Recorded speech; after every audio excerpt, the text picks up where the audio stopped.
সকলোকে mathematics discussion চেনেললৈ সাদৰ সম্ভাষণ জনাই আমাৰ আজিৰ পাঠ আৰম্ভ কৰিবলৈ লৈছোঁ। তোমালোকে নৱম আৰু দশম শ্ৰেণীৰ সম্পূৰ্ণ পাঠ্যক্ৰম পাবলৈ ইউটিউবত BP ক্লাছ 10 NCERT চাৰ্চ কৰিলে সকলোবিলাক পাঠৰ প্ৰশ্নোত্তৰ পাবা। ইয়াৰ পিছত আমি প্ৰশ্নোত্তৰলৈ গৈছোঁ। প্ৰশ্ন নম্বৰ যিহেতু ইয়াৰ আগৰ পাঠত আমি সেকশন ফৰ্মুলা বিষয়ে আলোচনা কৰিছিলোঁ, আজি আমি তাৰ অনুশীলনী 7.2 অনুশীলনী আৰম্ভ কৰিবলৈ ওলাইছোঁ।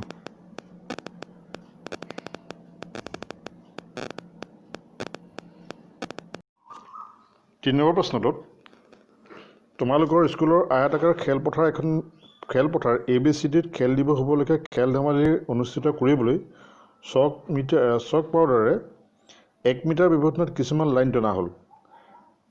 এই লাইনবিলাক অৰ্থাৎ যিবিলাক লাইন এইবিলাক হ'ল 1 মিটাৰ দূৰত্ব, এইবিলাকৰ দূৰত্ব হ'ল 1 মিটাৰ। আৰু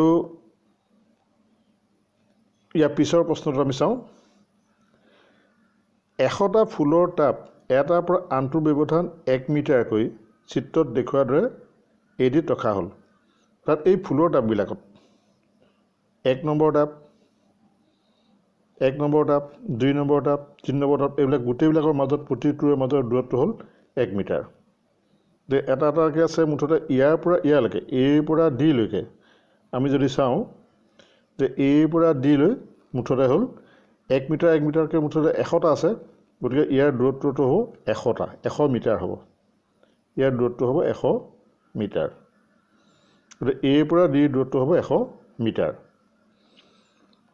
তাৰপিছতে দিছে যে আমি 100টা ফুলৰ টাবৰ পৰা আমি এটা কথা উলিয়াই ল'লোঁ যে ইয়াৰ দূৰত্ব কিমান হ'ব, আমি সেইটো উলিয়াই ল'লোঁ। ইয়াৰ মান কিমান হ'ব? ইয়াৰ মান হ'ব 100, ইয়াৰ 100 মিটাৰ হ'ব। দ্বিতীয়তে আমি প্ৰশ্নটো চাওঁ।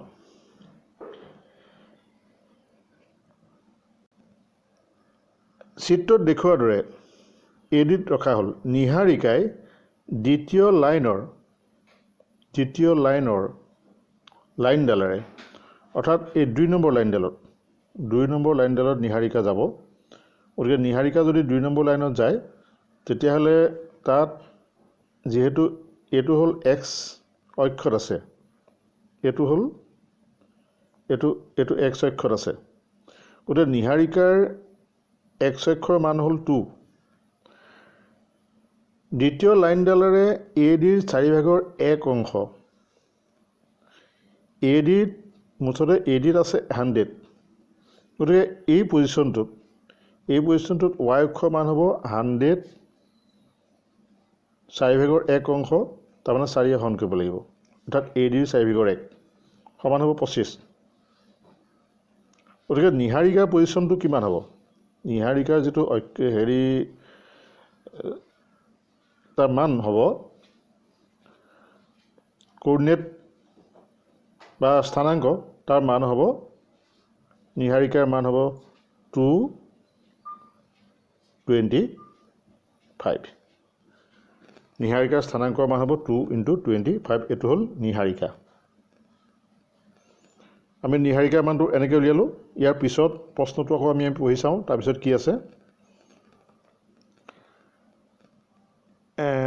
4/1 অংশ দৌৰি গৈ তাত এখন সেউজীয়া পতাকা ফুটি থ'লে। এই পতাকাখন হ'ল সেউজীয়া, এই পতাকাখন গ্ৰীণ, এই পতাকাখন হ'ল গ্ৰীণ পতাকা। ইয়াৰ পিছত আমাৰ প্ৰীতৰ কথা আহিলে। অষ্টম লাইন, আমি যদি চাওঁ ইয়াত অষ্টম লাইন,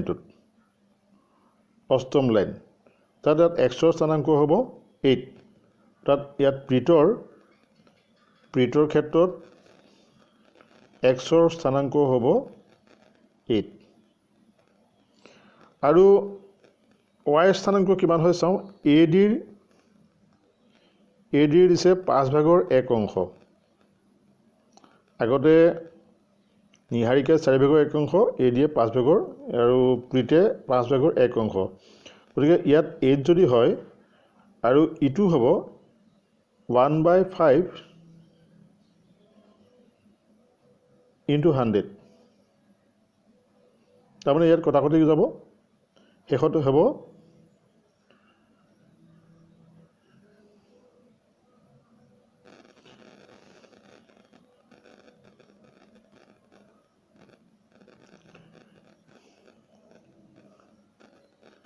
গতিকে ইয়াৰ পিতৰ মানটো হ'ব 8 আৰু 5 কটাকটি কৰিলে 20 হ'ব গতিকে পিতৰ পজিশ্যনটো হ'ব 8 × 20 গতিকে আমি কোঅৰ্ডিনেট দুটা উলিয়াই ল'লোঁ প্ৰথম সিহঁতৰ স্থানাংকৰ মানটো উলিয়াই ল'লোঁ উলিয়াই লোৱাৰ পিছত আমি ইয়াৰ পিছৰ অংকখিনি কৰিবলৈ যত্ন কৰিম ইয়াৰ পিছত কি আছে আমি পঢ়ি চাওঁ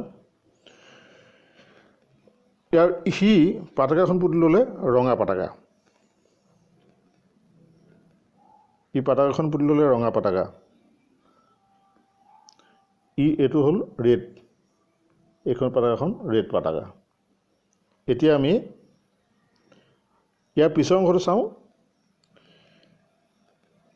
প্ৰীতে অষ্টম লাইনত এইটো গ'ল তাৰপিছত ৰঙা পতাকা পুতি থ'লে এই পতাকা দুখনৰ মাজৰ দূৰত্ব কিমান অৰ্থাৎ এই নিহাৰিকাৰ পতাকা আৰু প্ৰীতৰ পতাকা এই দুখনৰ মাজৰ দূৰত্ব কিমান আমি উলিয়াব লাগে যেহেতু ই আমাৰ আগৰ অধ্যায়ত যিসকলে আমাৰ এই BP ক্লাছ চাইছিলে তেওঁলোকে দূৰত্বৰ সূত্ৰ নিশ্চয় পাইছে গতিকে আমি দূৰত্বৰ সূত্ৰ ব্যৱহাৰ কৰি এই পতাকা দুখনৰ মাজৰ দূৰত্ব উলিয়াব পাৰিম গতিকে আমি প্ৰথম সেইটো উলিয়াই লওঁ যেহেতু আমি কোঅৰ্ডিনেটটো উলিয়াই লৈছোঁ স্থানাংকটো উলিয়াই লৈছোঁ গতিকে আমি স্থানাংকৰ পৰা প্ৰথম তাৰ মানটো উলিয়াই লওঁ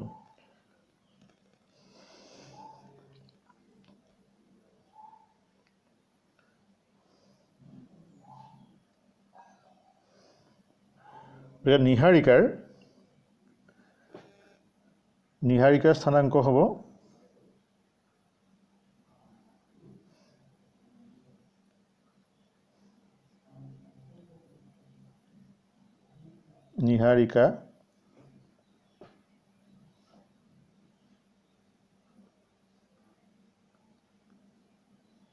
স্থানাংক হ'ব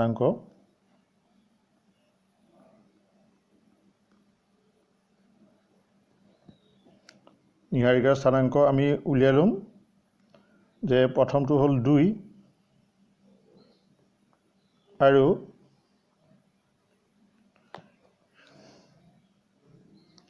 সিটো দিয়া আছে 1/4 of AD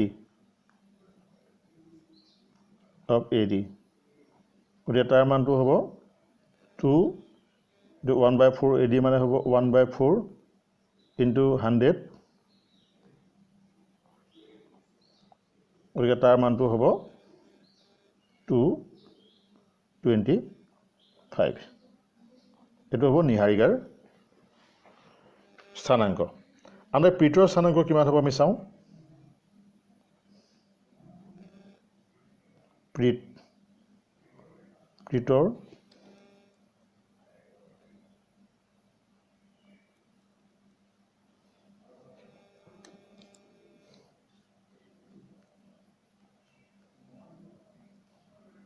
প্ৰীতৰ স্থানাংক হ'ব 8 xৰ ঘৰত যেহেতু 8 আৰু y ঘৰত গৈছে 1/5 of AD সমান হ'ব 8 into 1/5 AD মানে হ'ব 1/5 into 100 গতিকে তাৰ মানটো হ'ব 820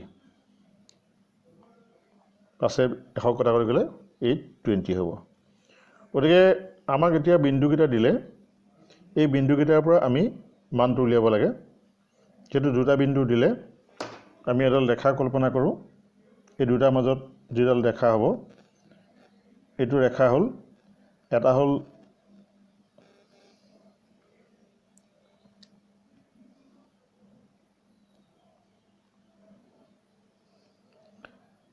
নিহাৰিকা যাৰ স্থানাংক হ'ব 225 আৰু আনটো হ'ল প্ৰীতৰ স্থানাংক হৈছে 820 এতিয়া এই বিন্দু দুটাৰ স্থানাংক আমি নিশ্চয় উলিয়াব পাৰিম। এই বিন্দু দুটাৰ স্থানাংক বিন্দু দুটা যেটো স্থানাংক দি থোৱা আছে তাৰ পৰা আমি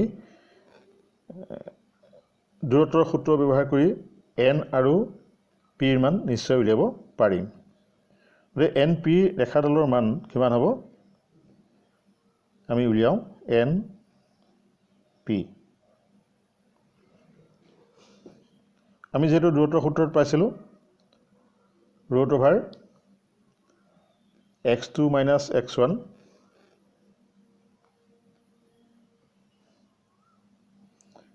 ইয়াত x2 এটো হল x1 এটো হল y1 আৰু এটো হল x2 এটো হল y2। গতিকে আমি তাত মানটো বহাই চাওঁ x2 minus x1 8 minus 2 whole square plus y2 minus y1 20 minus 25 20 minus 25 whole square। এতিয়া এখিনি সৰল কৰিলে কি হ'ব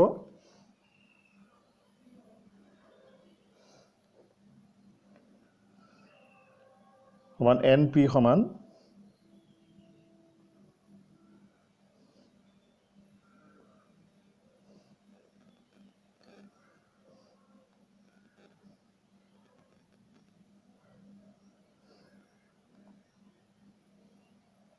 np is equal root over তাৰ মান পাইছিলো আমি 8 minus 2 সমান 6 whole square আৰু হিটো হৈছিল minus 5 whole square minus 5 whole square। ইয়াৰ মানটো হ'ব root over 36 plus 25 আৰু তাৰ মানটো হ'ব root over 61। গতিকে সিহঁতৰ মাজৰ দূৰত্ব হ'ব 61। গতিকে ইহঁত দুটাৰ মাজৰ প্ৰথম দূৰত্বটো আমি উলিয়াই ললো। দূৰত্ব কিমান আমাক যেহেতু প্ৰথম প্ৰশ্ন সুধিছিলে যে পতাকা দুখনৰ মাজৰ দূৰত্ব কিমান আমি সেই দূৰত্বটো উলিয়ালো root over 61। এতিয়া দ্বিতীয় প্ৰশ্নটোলৈ গৈছো যদি ৰশ্মিয়ে আগৰ পতাকা দুখন সংযোগী ঠিক মধ্যস্থানত এখন নীলা পতাকা পুতিব লাগে তেন্তে তেওঁ কোন স্থানত সেই পতাকাখন পুতিব। তাত ইয়াৰ পিছত আমাৰ ৰশ্মি কথা আহিলে ৰশ্মিয়ে মাজৰ পজিশ্যনত আহিব লাগিব। তাত ইয়াৰ পৰা যিমান এই দুইডাল ৰেখাৰ মাজৰ বিন্দুটো যদি থাকিবলগীয়া হয় তেতিয়া স্থানাংক কিমান হ'ব আমি সেইটো উলিয়াব লাগে। গতিকে সেইটো উলিয়াবৰ কাৰণে আমি যেটো মধ্যবিন্দু সম্পৰ্কীয় উপপাদ্য মধ্যবিন্দু সম্পৰ্কত আমি পাইছিলো তাৰ পৰা আমি মানটো উলিয়াব পাৰিম। যেহেতু ইয়াত এই ৰেখাডালত আমি পালো এটা নিহাৰিকা এটা হল প্ৰীত আৰু দুইটাই আমি স্থানাংক যেহেতু জানো এটা হল 2 আৰু 25 আৰু প্ৰীতৰ স্থানাংক হল 8 আৰু 20। ইহঁতৰ মধ্যবিন্দুৰ স্থানাংক মাজত যদি হয় তেতিয়াহ'লে আমি মধ্যবিন্দুৰ সূত্ৰমতে পাওঁ যদি মধ্যবিন্দুৰ স্থানাংক x আমি xy ধৰো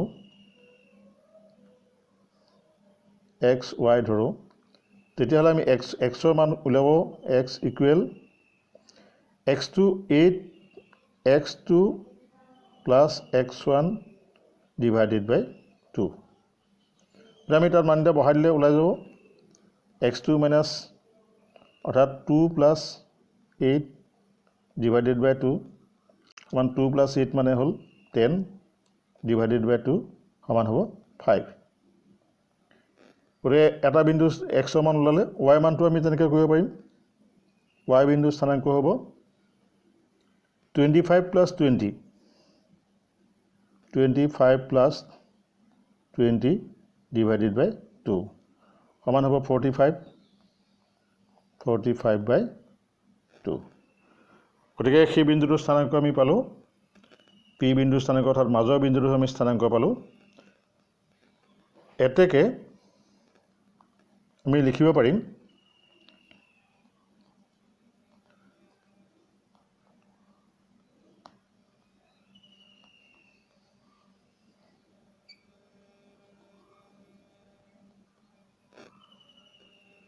এটাকে আমি লিখিব পাৰিম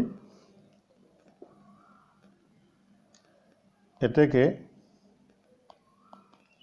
ৰশ্মিৰ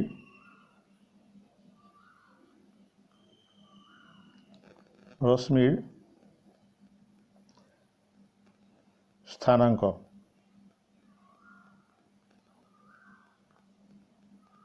আমি পালো 5 আৰু 45/2 এইটো হ'ব উত্তৰ এটা আমি এইটো এনেকৈ প্ৰশ্ন উত্তৰ কৰিব পাৰিম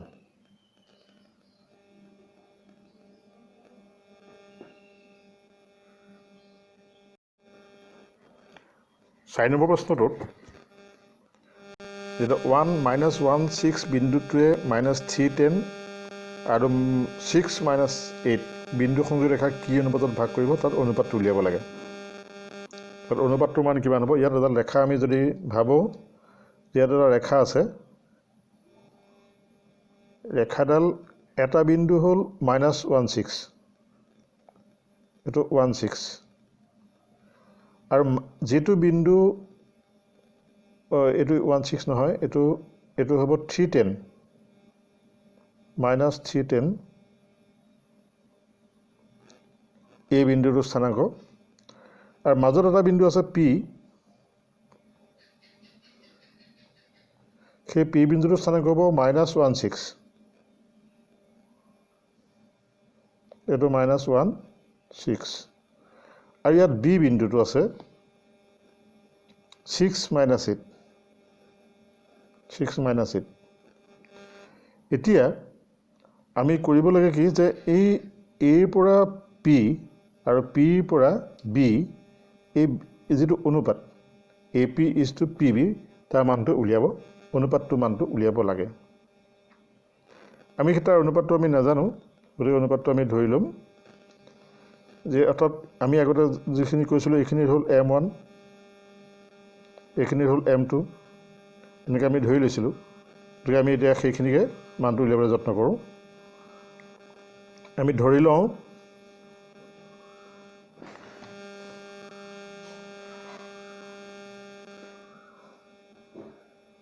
ধৰো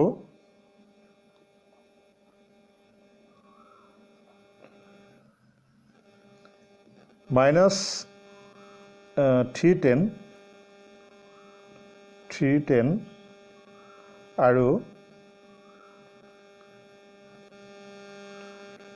6 - 8 8ক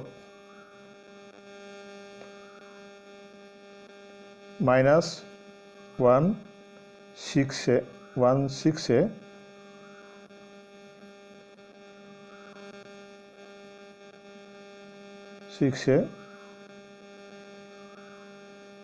K:1 অনুপাতত ভাগ কৰে বুলি আমি ধৰি ল'লোঁ আমি বিন্দুকেইটাক যদি এনেকৈ নাম দি লওঁ এটা বিন্দু -310 তাত আমি x1 y1 ধৰিলোঁ আৰু শেষৰ বিন্দুটো হ'ল 6 আৰু 8 6 - 8 তাত আমি x2 y2 ধৰিলোঁ মাজৰ বিন্দুটো হ'ল -16 তাক আমি xy ধৰিলোঁ গতিকে আমি K:1 অনুপাতত যদি ধৰি লওঁ তেতিয়াহ'লে এই K:1 অনুপাতত হ'লে এই সূত্ৰটো হ'ল এনেকুৱা x = kx2 + x1 / k+1 ইয়াত যেহেতু xৰ মানটো হ'ল -1 গতিকে আমি xৰ মান যদি -1 বহাই দিওঁ আৰু বাকীখিনি মান যদি বহাই দিওঁ তেতিয়াহ'লে উত্তৰটো ওলাব xৰ মানটো হ'ল -1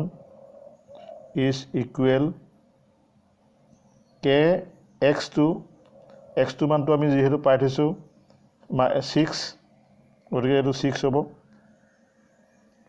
তাৰপিছত প্লাছ x1 মানটো আমি পাই থৈছোঁ -3 গতিকে ইয়াৰ মানটো হ'ব -3 আৰু তলত হ'ব k+1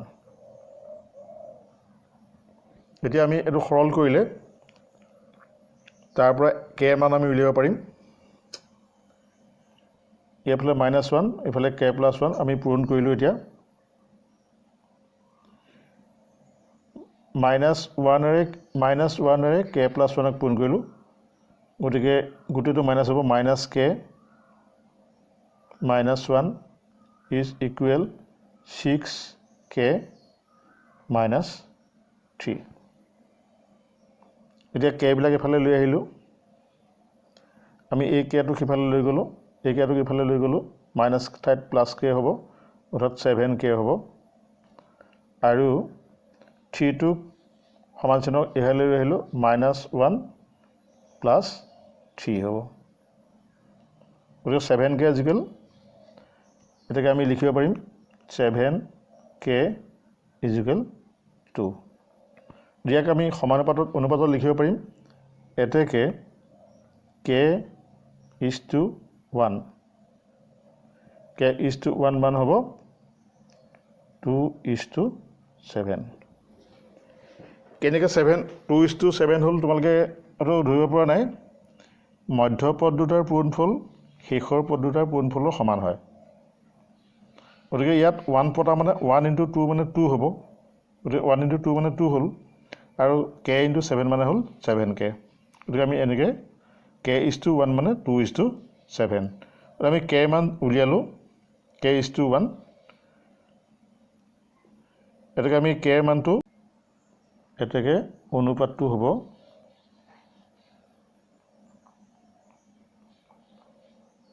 অনুপাতটো হ'ব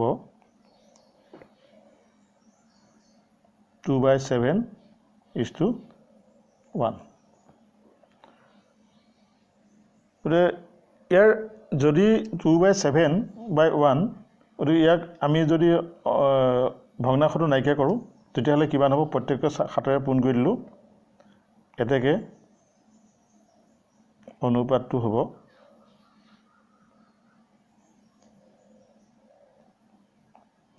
অনুপাতটো 2:7 হ'ব গতিকে আমি সেইটোকে উত্তৰ লিখিব পাৰিম এটাকে অনুপাতটো সেই অনুপাতটোৱে এই ৰেখাডালক 1:2:7 অনুপাতত ভাগ কৰিব অৰ্থাৎ 1-1 বিন্দুটোৱে তেনেকৈ ভাগ কৰিব বুলি আমি লিখিব পাৰিম গতিকে উত্তৰটো লিখিবলৈ হ'লে আমি এনেকৈ লিখিব লাগিব এটাকে -1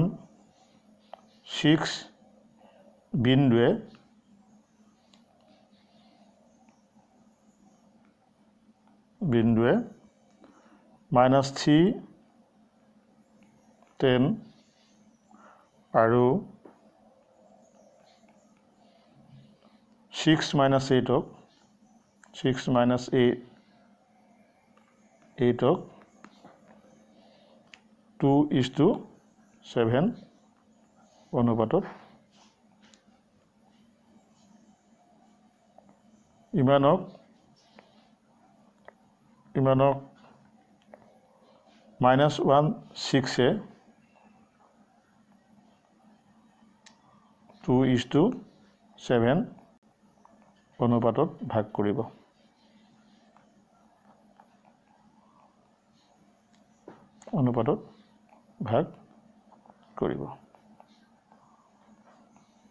আমি এনেকৈ প্ৰশ্ন উত্তৰ কৰিব পাৰিম